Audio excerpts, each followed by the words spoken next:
hapa. Quand Jésus est venu ici, Alikuya afanye kazi. il est venu pour une œuvre. Kazi yenye alikuya afanya. Et l'œuvre pour laquelle il est venu, Ni kuondosha zambi za wenye zambi. c'était enfin d'ôter les péchés des pécheurs. Hivi Yesu alikuya kuondoa zambi. Ainsi, Jésus est venu pour ôter le péché. Na kama Yesu aliondoa zambi, Et si Jésus a ôté le péché, mwenye aliamini Yesu, celui qui a cru en lui, kenye kilimpata et ce qu'il reçoit, ni kupata ondoleo ya il zambi. reçoit le pardon de ses péchés. Hapa ulimwenguni Ici, dans ce monde, watu wanagawanyana grupe mbili. il y a deux groupes de gens.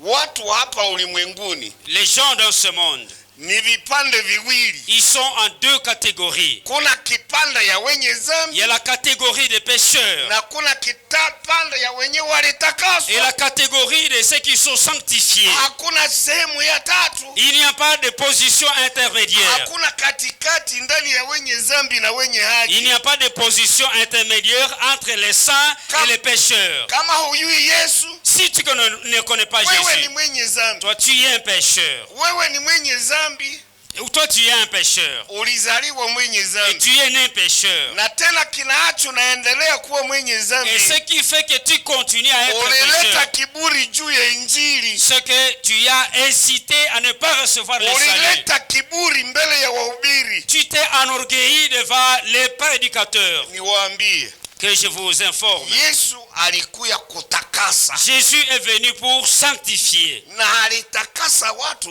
Et il a sanctifié les gens wawe safi et pour qu'ils soient purs mumacho ya Mungu. devant Dieu. Hivi wakati mtu anaokoka, Ainsi, quand quelqu'un reçoit son salut, hakui safi mumacho ya watu. il n'est pas saint, il n'est pas pur devant les hommes, Yeye ni safi mumacho ya Mungu. mais il est pur devant Dieu. Na tena yeye ni safi na muroho yake. Et il est pur dans son cœur. Hivi kuroho ya mwenye aliokoka, Ainsi, dans le cœur du converti, anayua vitu alitendewa. il connaît les choses qui ont été faites pour lui. Anayua kwa nini alibadilishwa. Et il sait à quoi il a été Hivi converti. kubadilika kwa Mkristo Ainsi, la transformation du chrétien, si ndoto, ce n'est pas un rêve. si mawazo, Ce n'est pas un rêve. ni maisha iliyofanyika kwake C'est une vie qui a été accomplie en lui. wakati alikutana na Yesu. Quand il a rencontré Jésus, Yesu Jésus alikuya est venu abadilishe mtu pour transformer le pécheur. mwenye alikuwa mwenye zambi, Et l'homme qui était pécheur, ageuke mtu ya haki. qui devienne un homme juste.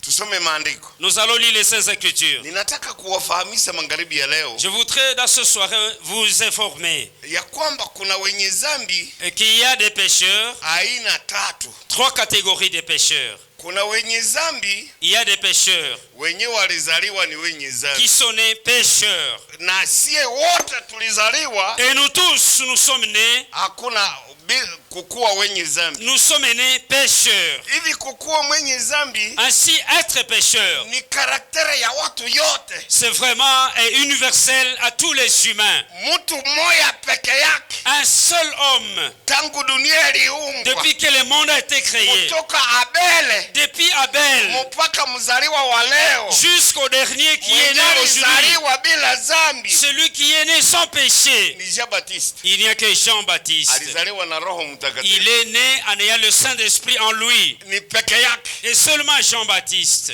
Wa pili yulu yake le deuxième, mwenye alitoka mtumbu ya wanawake qui est né de femme, ni Yesu, c'est Jésus. mwenye alizaliwa nyuma ya Jean-Baptiste. Il est né après Jean-Baptiste. Alizaliwa bila Il makosa, est né sans péché. lakini alizaliwa Mais il est né ili amalize zambi. afin de finir avec le péché. Zambi za watu wote Le péché de tous les humains. Yesu alimaliza ye. Jésus a résolu ce problème. Hivi watu wote Ainsi, tous les hommes, wakikubali habari njema s'ils croient en l'évangile, watabadilishwa wote. ils seront tous transformés. Huwezi kushindwa kubadilika. Tu ne peux pas, il n'y a pas de difficulté à être transformé. Kubadilika kwako Ton changement haiko nguvu. n'est pas difficile. Niwaambie watu wa moya, Que je vous dise une catégorie déjà. watu ya Ninawi Les hommes de Ninive. walikuwa wenye dhambi Ils étaient pécheurs. na walifanya makosa, Et ils ont fait des péchés. na makosa yabo Et leurs péchés, harufu yake mubaya et leurs péchés ont été jusqu'au ciel. ikapanda binguni. L'odeur de leur péché a été Mungu jusqu'au ciel. akasikia dhambi zinanuka, Et Dieu a senti l'odeur du péché. alisema kunuka kwa dhambi Et il a dit, je sens l'odeur du péché. kunanisumbua. Ça me dérange. Hivi dhambi Ainsi le péché na harufu et son odeur. ya kuchukisa Mungu. Son odeur ennuie Dieu. Hata ndani ya manyumba yetu Même dans nos maisons, dhambi watoto wanafanya quand les enfants commettent les péchés, zinasumbua, si ce wazazi. péché nous trouble. Mtoto akibeba mimba Si un enfant est encrossé, unamuuliza, et vous lui demandez posez la question, nani alikubebeza mimba? qui t'a encrossé? Atajibu, Et il vous répondra, ni mimba yako. et est-ce que c'est ta grossesse? Nani alinibebeza mimba? Sasa unataka kumfanya nini? Et que veux-tu faire d'elle? Ile ni kiburi Ça, c'est l'orgueil cha wenye dhambi. des pécheurs. Ninataka niwaeleze Et je veux vous expliquer wenye dhambi, que les pécheurs, dhambi zao zinatusinda akili. et leurs péchés nous dépassent.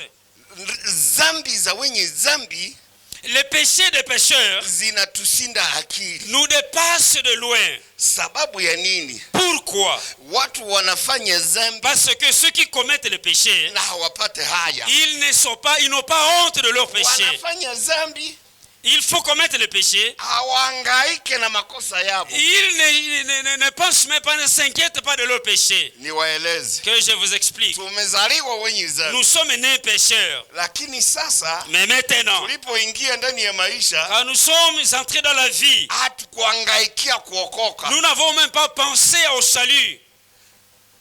Tunatunga makosa, Nous sommes là comme des ingénieurs du mal. tunageuza watu ya Mungu Nous transformer les hommes de Dieu ya kwamba wao nao ni wenye dhambi, et nous les appelons des pécheurs. na tunashindwa kuokoka. Et nous ne sommes pas au niveau du salut, nous ne recevons pas le salut. Sababu ya nini? Pourquoi? Sababu tunakatala Parce que nous refusons wahubiri ya habari les njema. prédicateurs de l'évangile. Tunafanya babo nao watu ya dhambi. Nous les faisons aussi pécheurs. Iko siku moja Il y a un jour, mkitabu ya Yohani dans le livre de Jean, sura 9, au chapitre 9e, Yesu akakwenda mu village fulani. Jésus est allé dans un certain village. Alikuwa na grupe ya mitume. Il avait un groupe de disciples. Wakati mitume walikuwa na Yesu, Quand les apôtres étaient à côté de lui, walikutana mtu haone. ils ont rencontré un aveugle. Sasa wakauliza Yesu, Ils ont posé à Jésus une question. kutokuona Cette personne aveugle, iko makosa yake au ya baba yake? de qui est-il la faute, de lui ou de son père? Mwenye aliacha huyu mtu asione ni nani? Qui a fait que cet homme soit aveugle?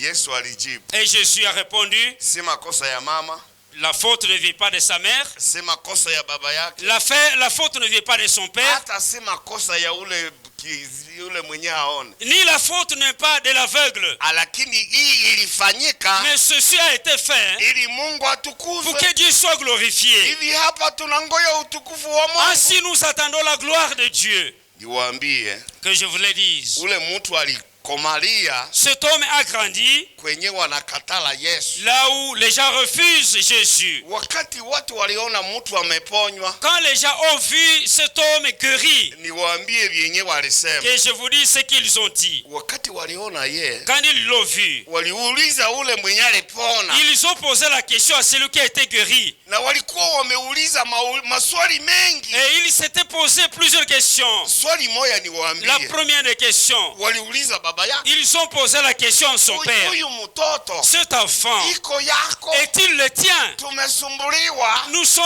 nous sommes embarrassés ya kwamba ameponeshwa na Yesu, qu'il a été guéri par Jésus. na sisi tunakatala. Et nous ne sommes pas d'accord. Tunasema alizaliwa na yeye iko naona. Nous disons qu'il n'était pas aveugle, il voyait. Tunakuhitaji we baba yake, Ainsi nous voudrions que toi, son père, ulete ushuhuda ya mzuri. tu puisses rendre un bon témoignage. Baba yake akaleta ushuhuda, Son père a rendu témoignage. akasema Il a dit, huyu ni mtoto yangu, cet enfant, il est le mien. iko na miaka 40, Il a 40 ans. iko na miaka Il est âgé de 40 ans. Ainsi, 40 ans. Demandez à lui. Il est grand homme. Mais moi, je vous donne la réponse à votre question. Parce que vous voudriez savoir si réellement c'est Jésus qui l'a guéri. Et ce que je voudrais que vous sachiez, c'est mon enfant. Il est né aveugle. Mais aujourd'hui, il a vu. Il faut alors taisez-vous. Il avait déjà donné une bonne réponse. Mais lorsqu'ils ont reçu la réponse, ils ont appelé l'aveugle. Oui, je vais vous expliquer que les pécheurs, ce sont des hommes qui ne veulent pas être sauvés. Ils se font des religieux. Et ils ne connaissent pas Dieu. Ils ne connaissent pas sa puissance. Ils appellent l'aveugle.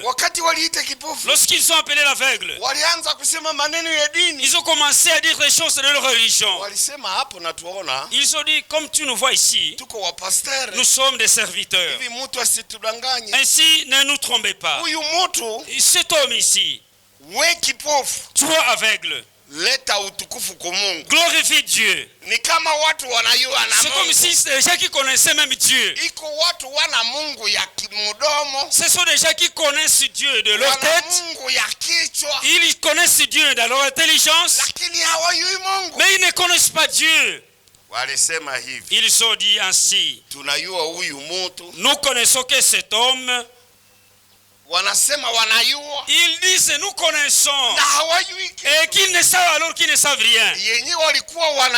Ce qu'ils savaient, ils ont dit que Jésus était pécheur. Est-ce qu'ils connaissent Jésus en réalité? Cet homme-là qui était aveugle, il a ri. Il a ri, ces hommes. Ils sont des pécheurs. Ce sont des pécheurs. Ils ne sont pas des adultères. Mais ils ne veulent pas croire à la puissance de Dieu.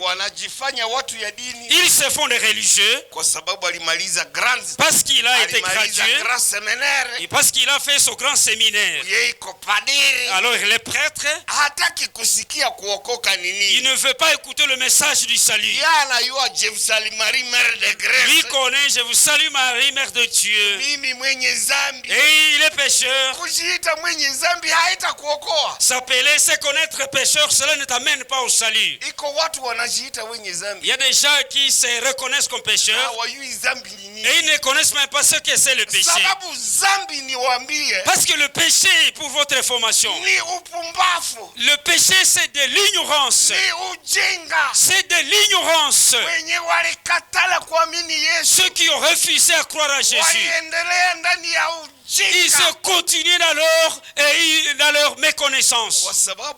Parce que leur cœur était difficile. Ils ne veulent pas la transformation. Ils ne veulent pas se soumettre à la puissance de Jésus. Et toi, tu as été auprès de lui. Ne te trompe pas. Cet homme était pécheur. Pourquoi est-ce que Jésus est un pécheur? Pour de grandes raisons. La première raison, ce qui fait de Jésus un pécheur, parce qu'il pardonne les péchés des gens. Là, il est pécheur. Il a dit à quelqu'un, tes péchés te sont pardonnés. Et ceux qui l'ont refusé, ils ont dit, qui es-tu? Toi qui pardonnes les péchés. Le péché, pardonne le péché, ça c'est l'œuvre de Dieu. Et Jésus a dit, que pensez-vous que moi je suis? Mais moi je suis Dieu. Lui qui pardonne les péchés. Je vais vous dire ceci. Quand vous me voyez ici, Mimi si pasteur. Moi je ne suis pas un pasteur. Hata mimi haiko prédicateur ya Kihorove. Je ne suis même pas un prédicateur du protestantisme. Nilikomelea mukiprotestantisme. Moi je suis grandi dans le protestantisme. Nilikomala mukazi ya kutafuta franga. J'ai grandi dans l'œuvre du commerce. Niliingia mu franga 58. J'ai commencé à faire le commerce à l'an 58. 1958. Nilikuwa kijana. Là j'étais jeune. Lakini mwaka 55. Mais à l'année 1955. Nilikuwa nimeingia mu Yesu. J'avais déjà ma place en Jésus. Hivi niliishi Yesu. Ainsi j'ai vécu la vie en Jésus. Nikiwahubiri juu ya Yesu. En vous prêchant Jésus. Usiseme mimi iko kitu bure. Ne pensez pas que je suis rien. Mimi naweza kufahamisha we. Je peux vous faire comprendre. Wenye walikatala Yesu. Que ceux qui ont refusé Jésus. Walifahamishwa na watu bure bure. Ils ont été prêchés par des personnes vaines. Kazi yenyewe imefanyika. L'œuvre accomplie. Ni kazi mbili. Il y a deux œuvres accomplies. Kazi ya kwanza. La première. Adam nous a rendus pécheurs. Ça c'est une œuvre accomplie. Nous ne pouvons pas la refuser. La deuxième. Jésus a fait une œuvre pour que tu sois pardonné. Et cette œuvre est déjà accomplie. Que je vous le dise. La façon dont on a prêché ceux qui sont orgueilleux. Chapitre 4, Actes des Apôtres. Actes des Apôtres, chapitre 4, au verset 11. Nous lisons comme il est écrit. Actes des Apôtres, chapitre 4, verset 11. Jésus est la pierre rejetée par vous qui bâtissez. Wacha nikamate yangu. Hapa iko verset ngapi? Hapa 13. Sema 13. Verset 13. Lorsqu'ils virent l'assurance de Pierre et de Jean, wakati waliona uhakikisho wa Petro na Yohani, ils furent étonnés, wakasangala, sachant que c'étaient des hommes du peuple sans instruction. Waliona ni watu hawakusoma kalasi. Et ils reconnurent pour avoir été avec Jésus. Lakini kitu wanayua yulu yabo walitembela na Yesu miaka 3. Mais comme ils voyaient là près d'eux l'homme qui avait été guéri, wakati waliona mtu mwenye aliponeswa toka kiwete, ils n'avaient rien à répliquer. Hawakupata neno la kujibu. Ils leur ordonnèrent de sortir du Sanhédrin. Wakasema mkwende nje kwanza kidogo. Et ils délibérèrent entre eux. Sasa wabakakia ndani ya deliberation. Wakati banasema deliberation ni waambie quand il parle de délibération, hamoya ingia mu tribunali. Vous qui n'avez jamais été au tribunal. Wakati tunakwenda mkoti, quand nous allons au tribunal, kwa Kiingereza koti, en anglais quand on dit cour, wanasema cour. Ndio wanaita koti. En anglais on parle de court. Sasa wakati tunakwenda mbele ya hakimu mkubwa, et quand nous allons devant le grand juge, wanasambisa mtu. On vous interroge. Wakati wanamaliza kusamba, quand on fait avec les interrogations, waavoka ya kipande ingine, les avocats de l'autre côté, wanaleta ubisi. Ils revendiquent. Wanasema sienzo iko na uwezo. Ils c'est nous qui avons le droit. Na waavoka ya upande ingine, et les avocats de l'autre côté, wanaleta ubisi. Ils réclament. Ils répliquent. Wanasema hii yenzo tulisema. Il dit voici ce que nous avons dit. Hivi we juge, et alors toi juge, we hakimu mkubwa, toi le grand juge, kama utahukumu hii si tu vas juger, tu vas condamner cet autre côté. Alors suis ce que nous avons dit ici. Na avoka mwingine, alors l'autre avocat, naye analeta yake, et lui dit, anasema wachana na ule, ne passe pas, ne te fie pas à ces paroles.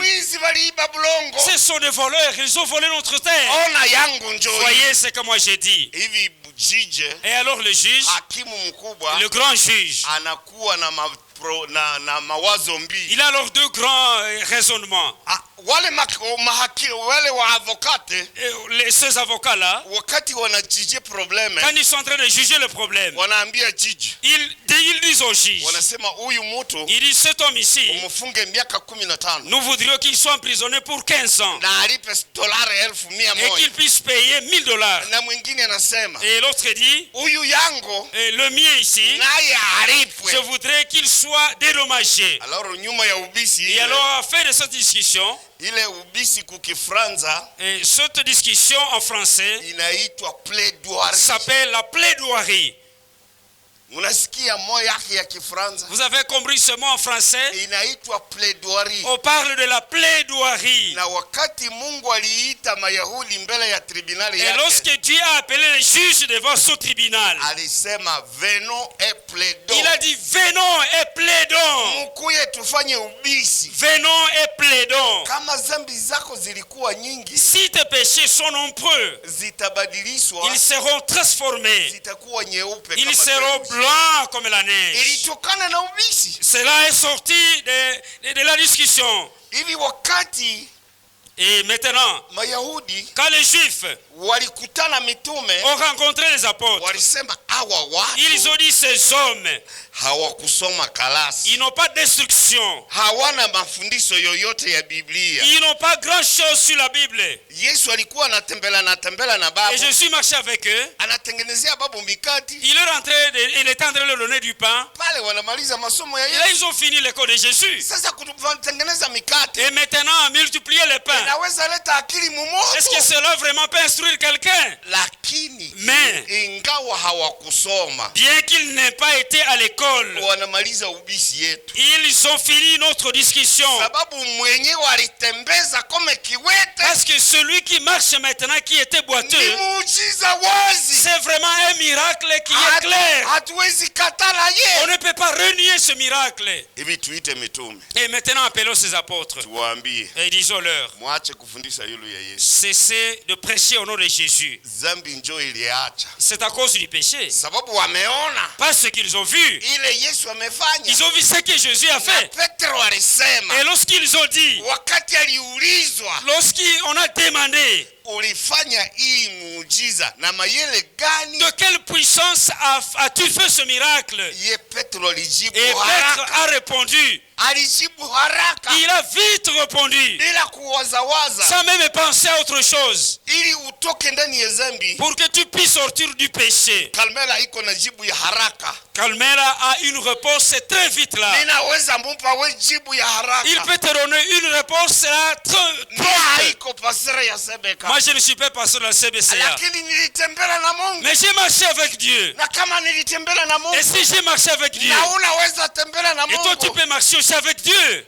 Petro a répondu promptement. Vous me demandez si c'est moi qui ai guéri ce boiteux. Ça ce n'est pas notre foi. Ce n'est pas notre sainteté. Ce n'est pas nous qui avons fait ce miracle. C'est Jésus qui a fait ce miracle. Celui que vous avez refusé. Et ils ont refusé Jésus ce jour-là de l'aveugle. Et ainsi il s'est manifesté clairement. Il a fait marcher le boiteux. Et les Juifs ont dit, si nous continuons à refuser, alors nous serons en affaire. Aujourd'hui nous voulons croire.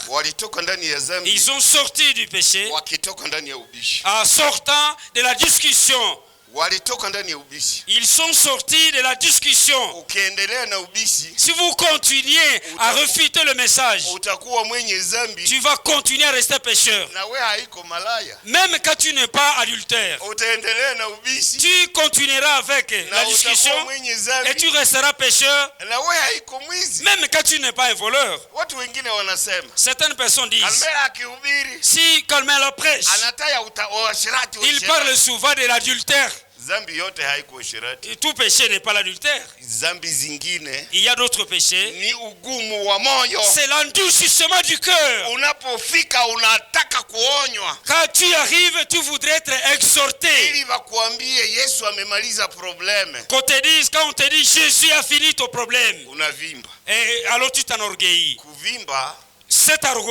cet orgueil haitokani na uasherati, ne vient pas de l'impudicité. haitokani na kuiba, Ça ne vient pas du vol. haitokani na kulewa malofu, Non plus de l'ivrognerie. inatokana Cela vient hutaki ufanye mwana wa Mungu, parce que tu ne veux pas devenir enfant de Dieu. watu wakubwa kubwa kupita weye, Les grands hommes plus que toi, wenye walivimba mu matitre ya ceux dunia, qui avaient plus de valeur et ceux qui avaient plus de titres dans ce monde, walijua Yesu. ils ont connu Jésus. Niwaambie watu tatu Que je vous dise 3 personnes wenye walijua Yesu. qui ont connu Jésus. Moja alikuwa mwanamke, La première était une femme. tena alikuwa pauvre malheureux, Elle était pauvre et malheureuse. alifika karibu na Elle Yesu, était venue auprès de Jésus. alijua Yesu, Elle a connu Jésus. alisema Yesu, Elle a dit Jésus, kitu mimi nataka kwako, ce que je veux de toi, ponesha mtoto yangu, je voudrais que mon fils soit guéri. ponesha mtoto yangu, Je voudrais que mon fils soit guéri. mtoto iko na tabu Mon fils est dans un problème sérieux na yanataka kufa. et il est prêt à de la mort. Yesu akamwambia, Et Jésus lui a dit, akasema toka hapa, il lui a dit, sortez d'ici. sitaki kumupa chakula ya watoto Je ne vais pas donner un repas des enfants de Dieu kumaimbwa. aux chiens. Iko mara moya Mungu akitukana, C'est la première fois qu'il y a une insulte. Yesu anasema imbwa. Et Jésus a dit, chien. Ine matusi litoka mkinyo ya Yesu. Et ces insultes sont sorties de la bouche de Jésus. Lakini wakati imbwa ilisikia maneno ya Et Yesu, lorsque cette chienne a entendu les paroles de Jésus, alisema Yesu, elle a dit, Jésus, kumbe wewe iko mtu ya akili. là tu es trop intelligent. Ulikwisha sikia imbwa wanalima mchele? Tu as déjà entendu qu'il y a des chiens qui font des champs. Ulikwisha sikia imbwa wanavuka makuku? Tu as déjà entendu qu'il y a des chiens qui élèvent des poules. Iko imbwa kuku. Oui, les poules. Kuku Oui, les poules anakula mifupa mangent des os yenye batoto baliacha. lesquels les enfants ont laissé. Leta mifupa yangu mie kula yembwa. Donnez-moi alors le reste. Hivi mleta mtoto yangu mifupa. Alors ne laissez pas mon enfant mourir. Sababu ni mtoto wa imbwa. Parce que c'est un enfant d'une chienne. Wa imbwa anakula mifupa. Alors cet enfant de la chienne doit consommer les os. Yesu akasema, Et Jésus a dit, nimetembea na kutembea, j'ai marché, j'ai voyagé. sijaona imani sawa. Mais je n'ai jamais vu une si grande foi. Kwa sababu mtu aliyezarauliwa Parce qu'une personne qui a été négligée akainua mwenye na mzarau, a relevé la personne qui l'a sema mimi négligée. nataka kitu kwako Yesu, Et la femme a dit, je veux une chose de toi. mtoto apone. Je voudrais que mon fils soit guéri. Ule ni mtu aliyua Yesu, Et cette femme a connu Jésus. hakukuwa na hasira yoyote. Il n'a même pas été, il n'a pas eu de colère contre Lakini Jésus. watu wengine wanashindwa kuokoka, Et d'autres personnes n'ont pas reçu le salut. wanatufanya watu yezembi. Parce qu'il faut des prédicateurs de pécheurs. Anasema mimi siwezi amini kwa mafundisho ya Et ils Karmel. disent, moi je ne veux pas croire au message de Carmel. Hautapata ingine. Et tu n'auras pas un autre prédicateur. Niko peke yangu mu Republique du Je suis Congo. le seul dans la République du Congo.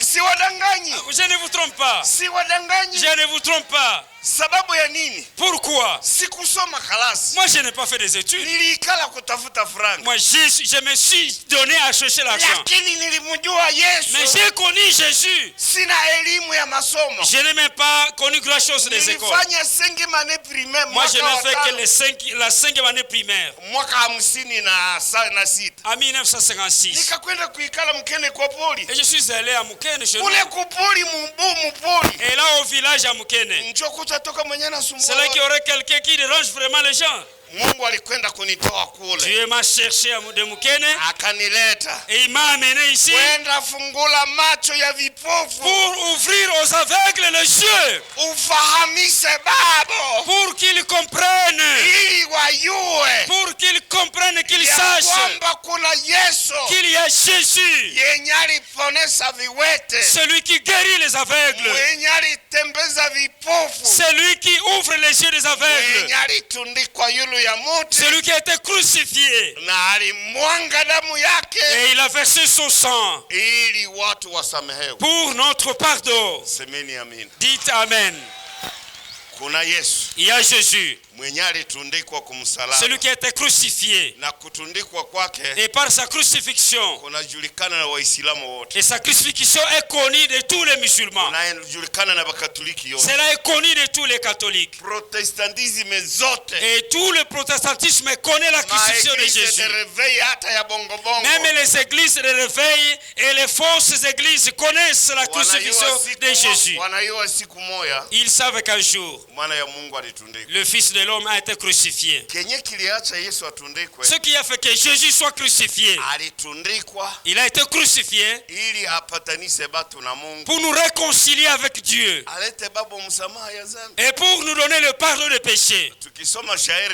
Si nous lisons un verset en Hébreu, chapitre 10,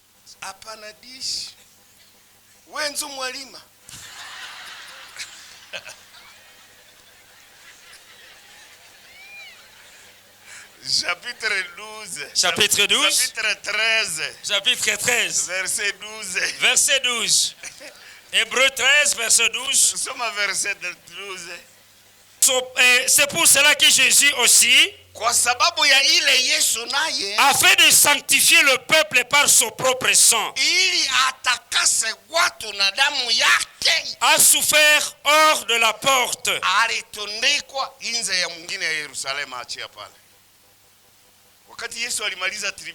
Quand Jésus a fini le tribunal, on a demandé, on a autorisé à ceux qui allaient le crucifier. Allez le crucifier. Et le juge, il a pris un fouet, il a fouetté. Et il a dit une chose: même si je le fouettais, ne dites pas que c'est moi qui l'ai crucifié. Ce sont les Juifs qui refusent le roi. Ainsi, allez tuer, allez crucifier votre roi. Mais moi, je n'ai pas vu en lui de péché. Le juge qui ne connaît pas Dieu, il a bien jugé. Il n'a pas vu de faute en Jésus, mais il l'a fait crucifier pour que les Écritures soient accomplies. Quelle écriture a été accomplie? Parce que quand Jésus était né, les prophètes ont dit de lui, ils ont dit quand il serait né,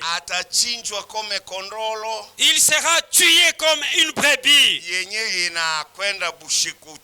Une brebis qui va à la boucherie. Et il justifiera beaucoup d'hommes. Ainsi Jésus, quand il a été crucifié, il est allé avec les militaires. Quand les militaires le poussaient, ils ont dit prends ta croix. Il a pris son croix. En prenant sa croix, il n'a pas eu honte de porter sa croix. Il savait une chose: là où je vais justifier les hommes.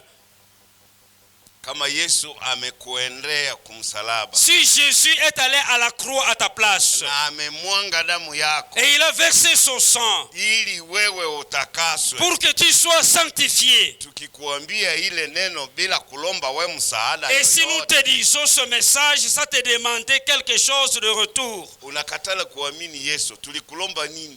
pourquoi est-ce que tu refuses de croire à Jésus alors que nous ne te demandons rien en retour?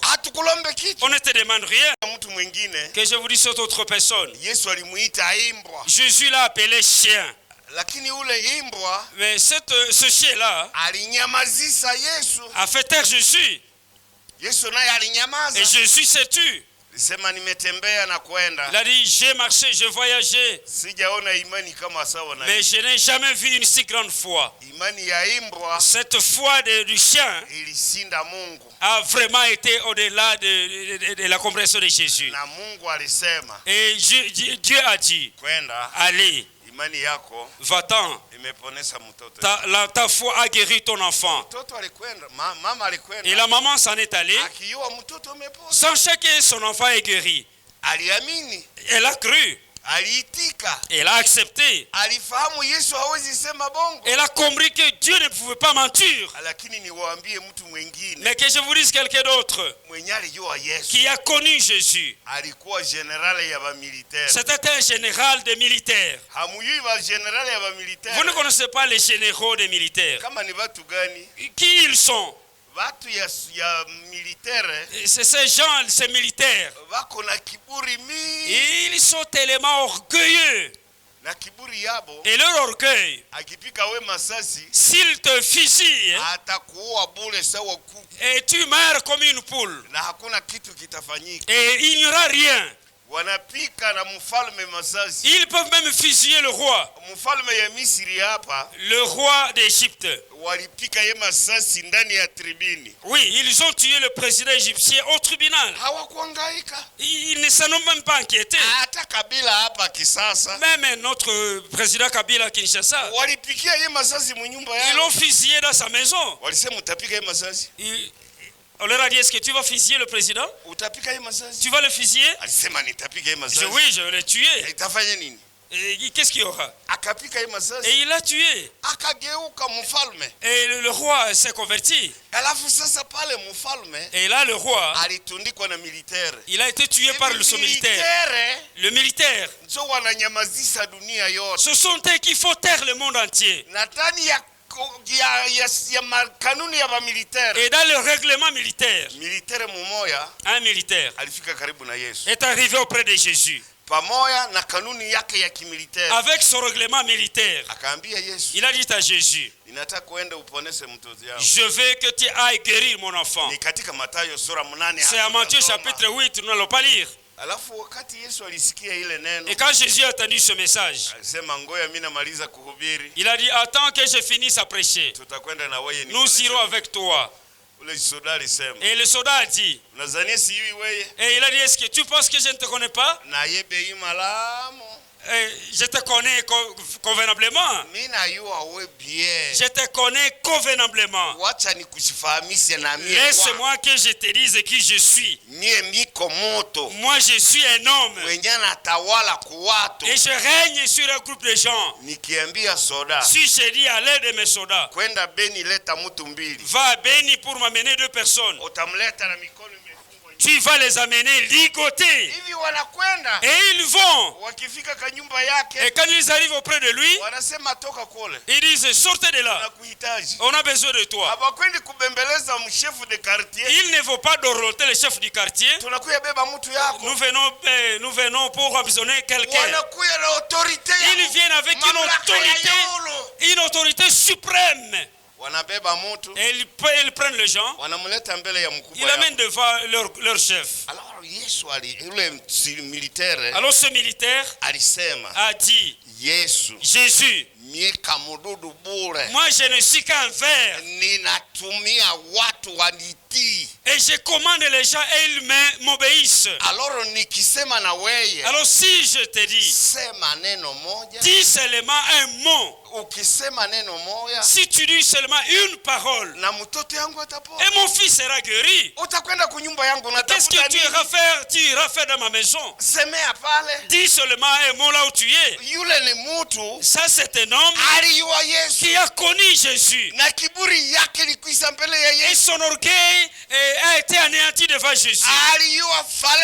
Il a connu la valeur de Jésus. Et je vous dis cette soirée, il y a un Jésus qui a la valeur, qui a l'autorité d'enlever le péché. 24. Mais lui, parce qu'il demeure éternellement, possède un sacerdoce qui n'est pas transmissible.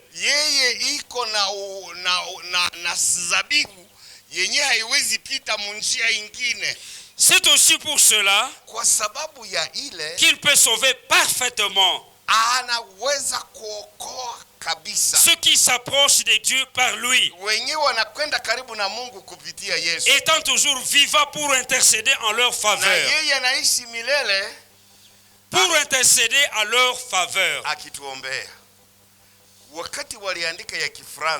Quand on a écrit en français, sijui kama ilisikika kama ya Kiswahili. Je ne sais pas si cela a vraiment traduit la version Swahili. Ya Kifaransa balisema. En français on a dit, il peut sauver parfaitement. Anaweza kuokoa kikamilifu. We sema anaweza kuokoa kabisa. Il peut sauver parfaitement.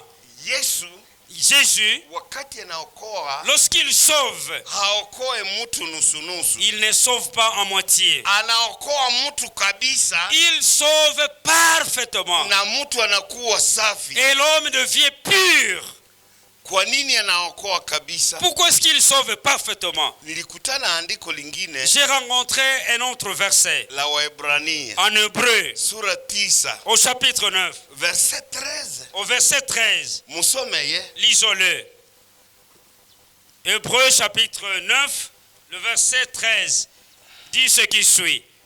Car kwa sababu si le sang des taureaux et des boucs et la cendre d'une vache répandue sur ceux qui sont souillés, kama mbuzi zilichinjwa na kondolo zilichinjwa ili zimalize makosa ya wenyewe waliharibika kuepoka ya Musa, sanctifie et procure la pureté de la chair. Na ile mbuzi ilisaidia watu ya miaka ile na walipata utakaso. Combien plus le sang de Christ qui, endelea, par l'Esprit éternel s'est offert lui-même sans tache à Dieu. Walisema hivi, damu ya Yesu. Ils ont dit ce qui suit. Le sang de Jésus. Itasafisha watu marangapi? Combien de fois purifiera-t-il les gens? Wakati banasema combien, quand ils disent combien, watu ya Kiingereza, les gens, la version anglaise, banasema how much. Et il a dit combien de fois. Hivi na Yesu, et si Jésus anaweza kutakasa mtu mara ngapi? How much hizo? Combien de fois Jésus peut-il purifier les pécheurs? Wewe iko na Biblia Kiingereza kasi? Avez-vous une version anglaise? Nani iko na Biblia? Qui a une version anglaise ici? Wewe kuyasoma ye. Viens lire. Kwa ukweli damu ya Yesu Kristo can do much more.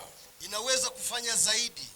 Christ offered himself through the eternal spirit, ile ambayo Yesu Kristo alitoa katika roho wake wa milele, as a perfect sacrifice. Ni dhabihu iliyokamilika. A perfect sacrifice to God. Ni dhabihu iliyokamilika mbele za Mungu. Achia pale. Hii ni Kiingereza ya kulokota mubalabala. Sababu hawakutoa how much. Easy reading. Easy reading Bible. Ni ya bulebule. Français courant, anglais. Ni ya bulebule hii. Iko Kifaransa, iko Kiingereza ya barabara. C'est de l'anglais de la rue. Lakini ungelisoma Kiingereza ya kweli, si vous lisiez la vraie version anglaise, ingesema hivi. Allez dire. How much? Combien de fois? Mara ngapi? Combien de fois? Damu ya Yesu, le sang de Christ, itatakasa watu. Purifiera-t-il les gens? Ili watu watoke ndani ya makosa. Pour qu'ils sortent du péché. Kama damu ya Yesu, si le sang de Jésus inaweza kututakasa, peut nous purifier, kwa nini usitakaswe? Pourquoi ne pas être purifié? Ukikatala kutakaswa, si tu refuses d'être purifié, kiburi yako, c'est à cause de ton enrichissement. Sababu wakati Yesu aliokoa, quand Jésus a sauvé, watu walishindwa kuokoka. Les gens n'ont pas accepté le salut. Wakisema hawawezi kujisoumettre kwa Yesu. Et ils ont dit qu'ils ne peuvent pas se soumettre à Jésus. Hawataki kuikala chini ya mamlaka ya Yesu.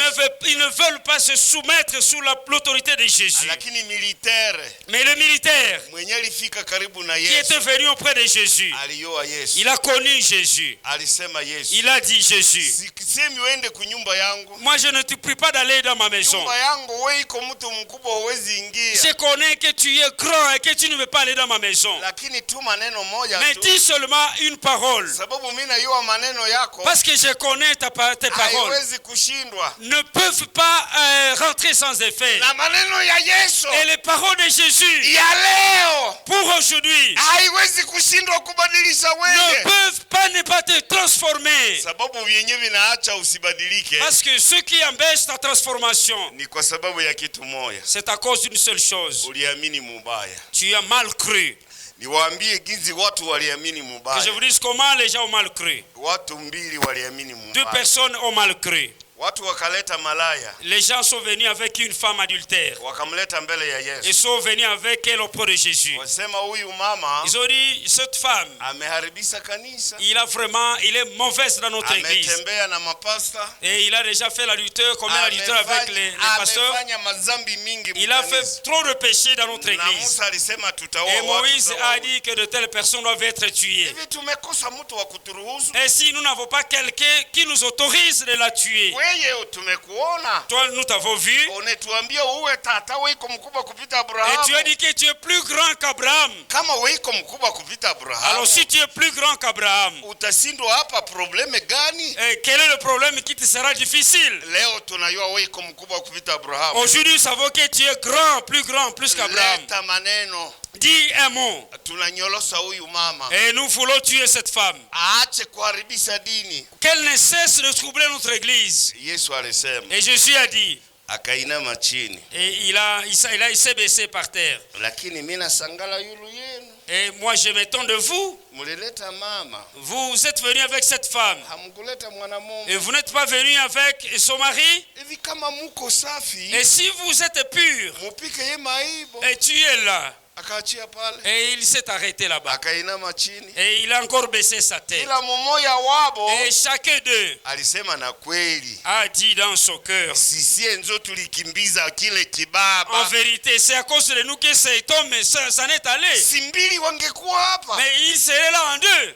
Kila mmoja wabo Et chacun d'eux, alijikuta yeye ni mwenye dhambi. il s'est culpabilisé qu'il est pécheur. Hivi kama watu walijikuta wenye dhambi, Et si les hommes ont été culpabilisés de leur péché, hawakukuwa wamwizi, ils n'étaient même pas voleurs, hawakukuwa malaya, ils n'étaient pas adultères, lakini hawakuwa na imani yulu ya utakaso. mais ils n'ont pas cru à la sanctification. Hivi ni wenye dhambi Ce sont des pécheurs kwa sababu Parce hawana que imani ya kweli. ils n'ont pas une bonne foi. Hakuna siku waliamini Mungu. Il n'y a pas de jour de leur conversion à Hata Dieu. watu wengine walifika karibu na Il Yesu. y a même d'autres personnes qui sont venues auprès de Jésus. Walisema Yesu, Ils ont dit, Jésus, unasema watu watakwenda bingoni. tu dis que les gens iront au ciel. Iko mtu mmoja hapa Mwisraeli Il y a quelqu'un ici, un Israélite, alikuwa na watoto 7. il avait 7 fils. Mtoto wa kwanza alikamata mwanamke. Le premier de ses fils, l'aîné, a épousé une femme. Pili naye akamkamata. Et le deuxième fils l'a aussi épousé. Mpaka 7 yote. Et jusqu'au 7e. Sasa tunauliza Et wewe, la question qu'on te pose, huyu mwanamke et cette femme, atakuwa wa nani? à qui sera-t-elle à la résurrection? Jibu la Yesu Et la réponse de Jésus, alisema vous êtes en erreur. il a dit, vous êtes en erreur. Muko ndani ya upumbavu. Il a dit, vous êtes dans l'ignorance. Muko wapumbavu ndani ya dini. Vous êtes ignorant dans l'église. Kwa sababu hawajui maandiko. Parce que vous ne connaissez pas les Écritures. Kama hujui maandiko, Si vous ne connaissez pas les Écritures, huwezi kujua Mungu. vous ne pouvez pas connaître Kwa Dieu. sababu Mungu ni Mungu wa maandiko. Parce que le Dieu est le Dieu des Écritures. Maandiko ndio inahakikisha. Ce sont les Écritures qui attestent. Paulo alisema hivi. Paul a dit ce qui suit. Tutasoma ile kesho. Nous lirons ça, c'est pour demain. Lakini ninataka niwaambie magharibi ya leo. Mais ce que je vais vous dire pour ce soirée, Paulo alisema, Paul a dit, mimi haiko mtume, moi je ne suis pas apôtre, lakini nilikutana na Yesu. mais j'ai rencontré Jésus. Na Yesu akanifundisha. Et Jésus m'a instruit. Yenye nilifundishwa, Et ce que j'ai reçu, ndio mimi c'est nawafundisha. ce que je vous communique.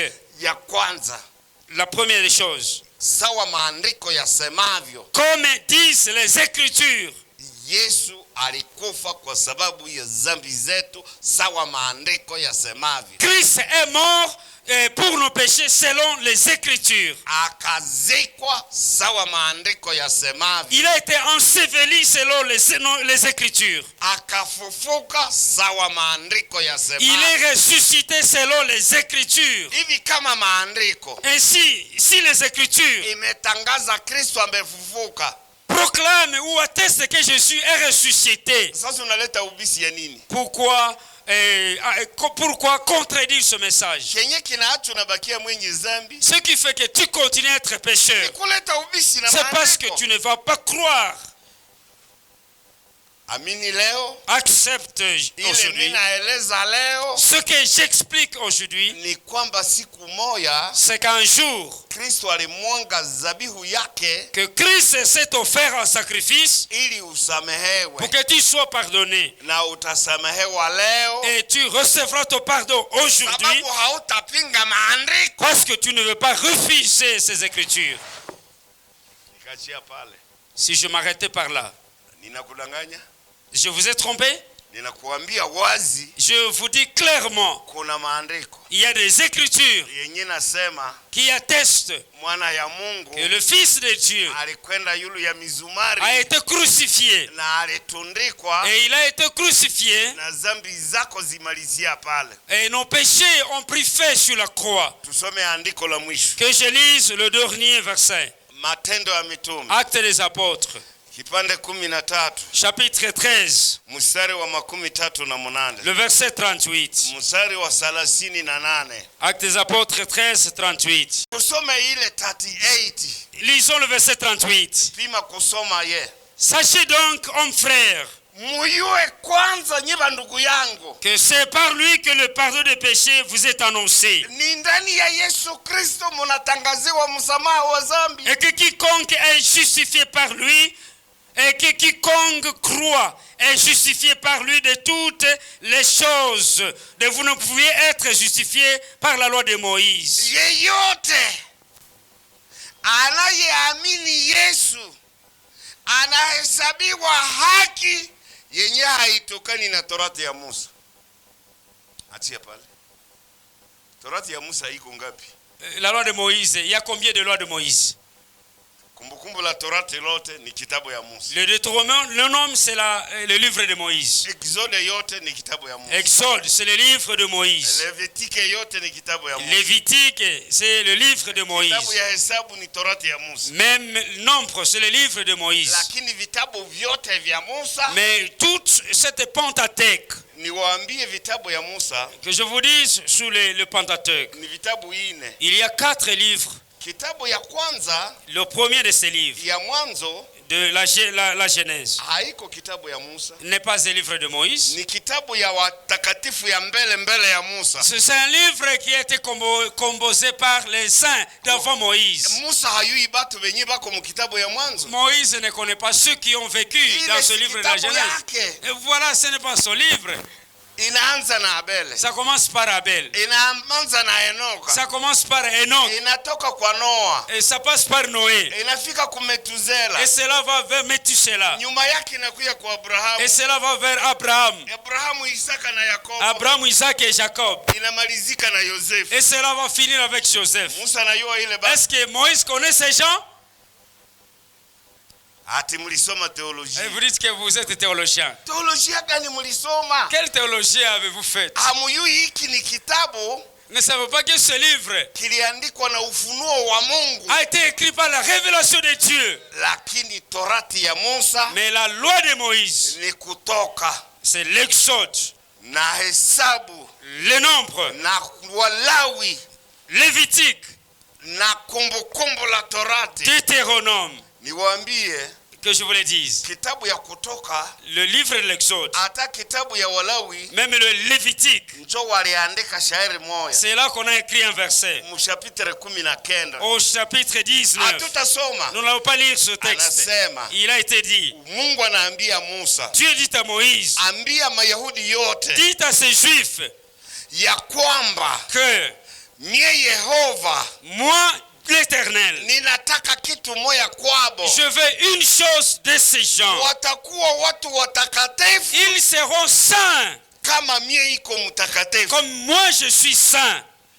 Ile litoka kubinguni. Cela est venu du ciel. Lakini leo watu hawajui na ile Mais Torati. aujourd'hui, les gens ne connaissent même pas cette loi. Wanasema Et ils disent unajua non. Torati ya Musa Et la loi de Moïse, iko makali. elle est dure. Kenye kiko makali mu Torati ya Musa ni kitu Qu'est-ce gani? qui est dur dans la loi de Moïse?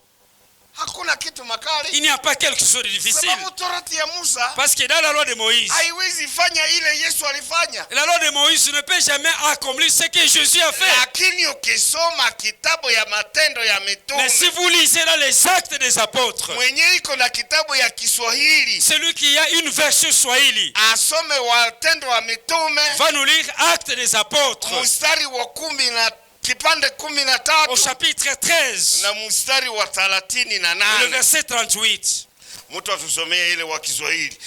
Bali huyu aliyefufuliwa na Mungu hakuona uharibifu. Alisema huyu Yesu mwenye Mungu alifufukisa hakuozea mkaburi. Basi na ijulikane kwenu ndugu zangu, Na nyeba ndugu yangu nyewe nye mnaleta ubisi yulu ya zambi na Yesu, ijulikane kwenu ya kuwa kwa huyo munahubiriwa msamaha wa zambi, kwa huyu Yesu mnatangaziwa kutoka ndani ya makosa, na kwa yeye Na kila amwaminie huhesabiwa haki katika mambo yale yote asiyoweza kuhesabiwa haki kwa torati ya Musa. na kwa yeye Yesu, hapana Bikira Maria, Non par la Vierge Marie, na kwa yeye Yesu. en Jésus.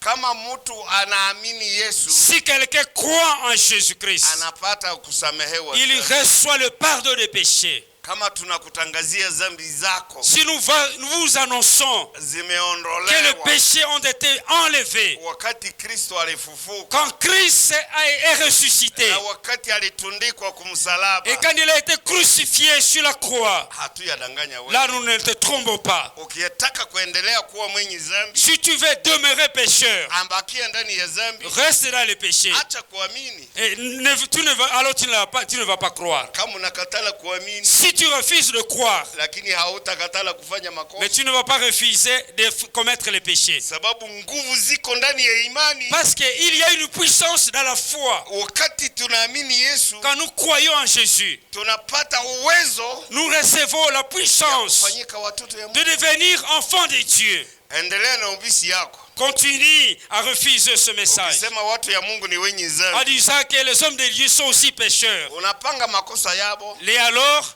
tu vas continuer à compter leurs péchés. unasema babu ni malaya sawa. Et tu vas dire, sont aussi des adultères comme nous. Biblia inasema hakuna mwenye haki. Et la hata Bible dit moja. qu'il n'y a aucun juste. Aba wamekuwa watu ya haki namna gani? Ces hommes disent qu'ils sont justifiés. Par quoi? Tulihesabiwa haki bure. Nous avons été gratuitement justifiés. Tulihesabiwa haki bure. Nous avons été gratuitement justifiés. Tusome wa Roma sura 3. Nous pouvons lire Romains chapitre 3. Car Kwa sababu tous ont péché mamilioni ya watu ni wenye et zambi sont privés de la gloire de Dieu. na wanaishi mbali na utukufu ya Mungu, Et ils sont gratuitement justifiés na wanahesabiwa haki bure par sa grâce, par le moyen de la rédemption qui est à Jésus-Christ. katika neema kupitia njia iko ndani ya Yesu Kristo. Suka chini.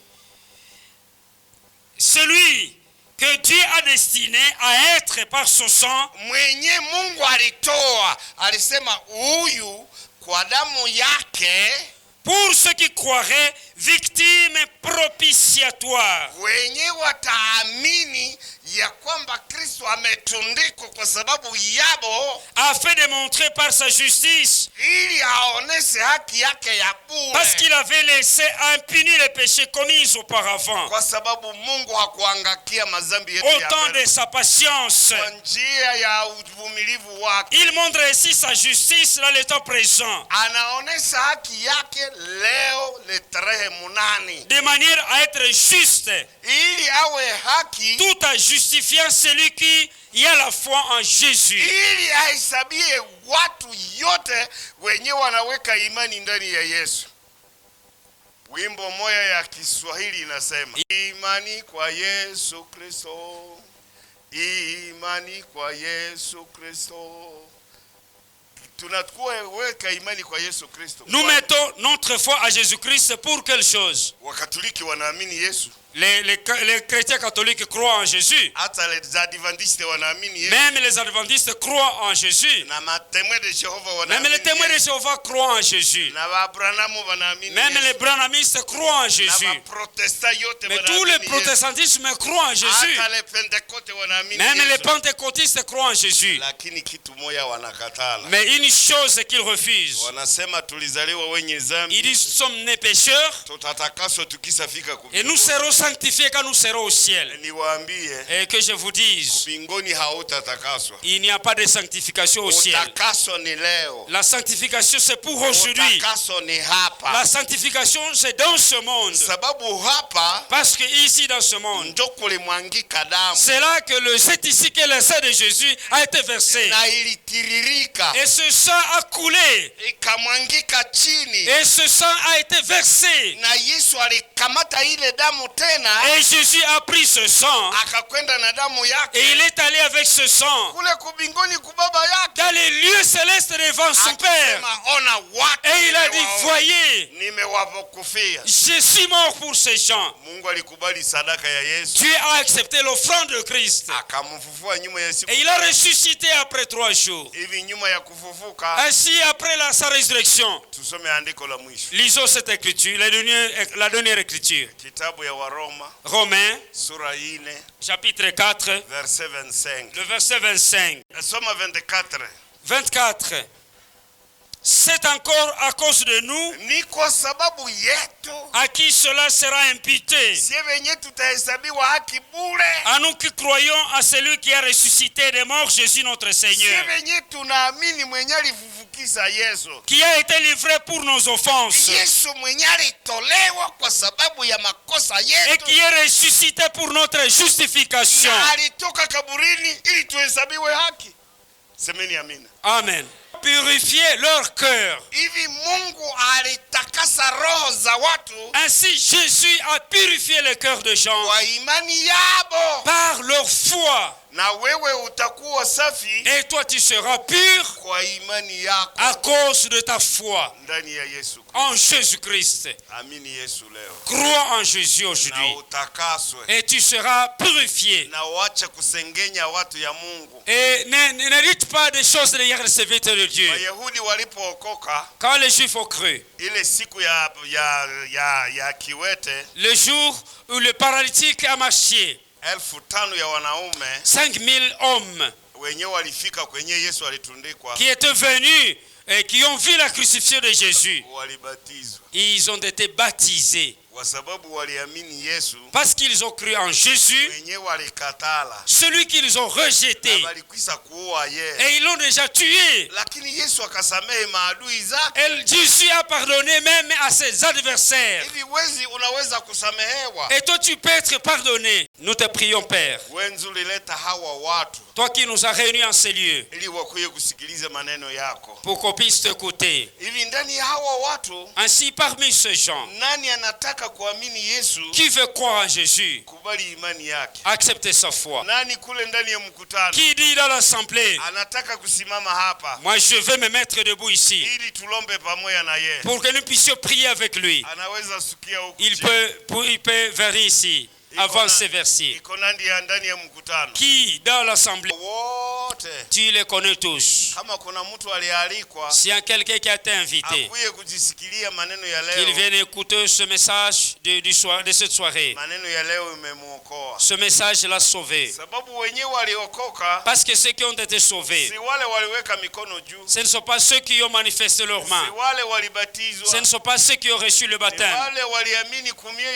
Mais c'est ceux qui ont cru dans leur cœur que Jésus, Dieu les a pardonnés. Et tu connais tous ceux qui sont en ces lieux, ceux qui ont le cœur ample. Nous le reverrons dans les cieux. Merci pour le salut d'aujourd'hui, parce que le salut t'appartient. Nous te prions au nom de Jésus. Amen. Amen.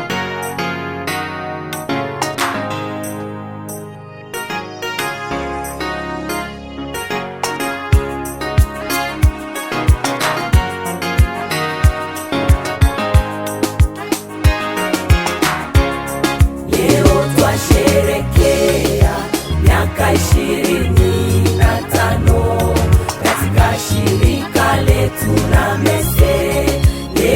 twasherekea miaka 25 katika shirika letu la Mese. Twashukuru, twashukuru, twashukuru kwa kutulinda